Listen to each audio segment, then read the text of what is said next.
Peace FM 104.3. Good to meet Lieutenant Nefi. Yes, man. Inima. Catch him. These politicians, and I'm the Menekwam Nebenya some slight divergence in terms of the perspectives. The trajectory, yes, some part of it. Look, to be honest with you, 2016, 2016, I remember, may assure they will Google. I took on the NPP minority in parliament for what they did relative to this same issue of November 7th. Really? Kabila narrated some of the issues in terms of the electoral reform committee. They were reporting over her. Kabila was a member. Yeah. You signed it. Yeah. Asedun Ketia signed it. Kobre Japan signed it. For example, yes. that end of the jump. You were about 10 or 11 people. Well, my reasons,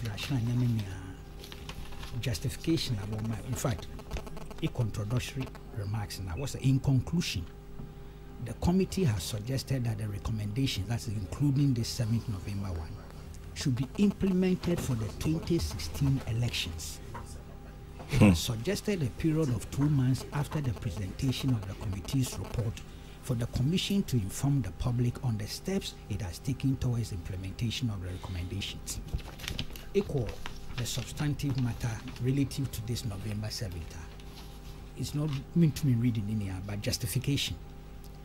7th November will allow for sufficient time between elections and the handover for an ongoing executive government to properly wind up matters of state and document the state of national affairs to be handed over to the new executive government. This will prevent the chaotic situation where former ministers of state are recalled from their residence to furnish information on matters of state. Where an opposition candidate wins the presidential election, a longer time period is necessary for the outgoing executive government to brief and explain to the incoming executive government the state of national affairs, outstanding issues, and governmental commitments in order that there is no sudden disconnect in governance, particularly with respect to foreign relations.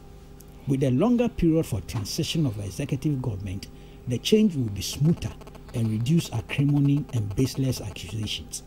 An incoming president will have time to select appointees who will be properly briefed by the outgoing ministers and officials of ministries.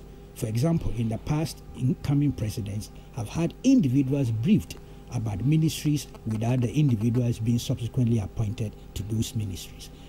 Even the justification is devoid of religion. Exactly. I mean, the religious factor wasn't there. Yeah. And Ojam, here we're proceeding in a certain wavelength. All of us, I was so supportive of this thing. Last minute, for parliament. When we is it the 2/3 or whatever you call it? Yes. And it was the minority then, led by the NPP side, that did not make this thing materialize. I sat on radio, including this station, News File and Metro, and I actually took on the NPP direct in front of one would be painfully be cry frame your argument of air. Let me catch you there. No, they were wrong in terms of the principle. You don't go along with the drifter till last minute, you change your mind. That was the NPP then? Yes. Now, they want this, and if one has to be brutally frank, or a politics without principles, or a lack of consistency in principles. In there, it's turnaround. It's now the NDC that is opposed to this thing. And giving all sorts of reasons, defer aid to 2020. This means, in terms of reading conclusion, yeah, they all had, and they had done a lot of work. They had done a lot of work. One committee, yes, what retreat, I mean, they need the finance, IE, so yes. They had months to deal with it. And it was not a joke, like you mentioned. Extensively. Yes, Ewa, and Constitution Commission and Yaminia Bim Kwame. And yet the thing virtually fizzled out. 2016. Ya started you. Was a yama young time, young dam. I go through, one more go through Nina when you all the basics, Kwame. I'm telling you. Onim. It's nothing novel. There's nothing novel.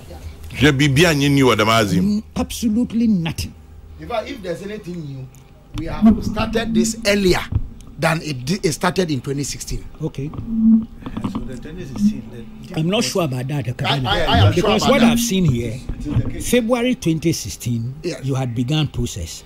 April 2015, this report is dated April 2015. Yes. Now I'm talking about going to Parliament to effect the amendment of Article 1124. Okay. Yes. Okay. Sorry, Yes.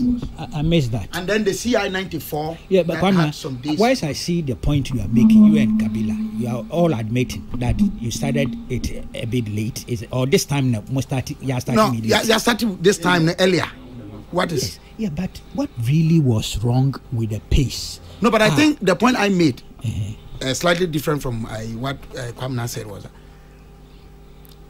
they should have gone ahead, even if the implementation was not going to be 2016.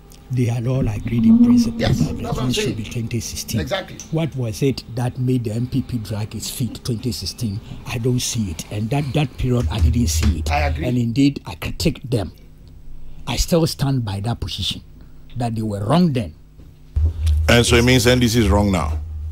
Yeah, but that's the point. Because Kwame, they've had enough time. What are the outstanding issues? Now, you're so difficult. Into either you push call 2028.